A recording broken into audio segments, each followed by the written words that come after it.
आज मैं आपको मोबाइल के फ़ोटो एडिट के अंदर आपको कुछ स्टेप्स बताऊंगा। वो करने से आपका जो फ़ोटोज़ है वो DSLR की तरह हाई डेफिनेशन वाला लगेगा, गुड क्वालिटी वाला लगेगा। आप पेंसिल के साइन के अंदर जाएं, फिर आपको फ़िल्टर के अंदर जाना पड़ेगा। अगर आपके पास Samsung Galaxy J3 pro mobile है, आप 𝐌𝐫 ढूंढ के आप 𝐌𝐫 में जाएंगे, उसको 100 पे रखेंगे। उसके बाद आप ब्राइटनेस की सेटिंग में जाएंगे, सन के साइन पे आप ब्राइटनेस को एडजस्ट कर लेंगे फ़ोटो की एडिट के मुताबिक। कंपोजर पे आपको उसके बाद कंट्रास्ट का आता है, तो आपको कंट्रास्ट को फ़ोटोज़ के मुताबिक ही आपको एडजस्ट कर लें। वाइट बैलेंस अगर क्लाउडी डे लाइट को करना चाहते हैं तो आप डे लाइट कर सकते हैं। इस स्टेप्स के बाद आप उसको सेव कर लें।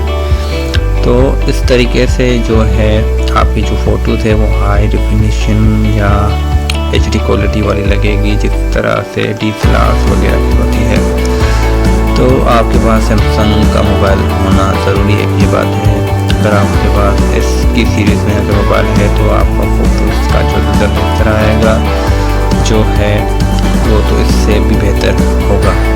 ये सैमसंग गैलेक्सी J3 प्रो 2017 का मॉडल है, उसी के अंदर ये फ़ोटोज़ खींचा गया है। शुक्रिया, थैंक यू।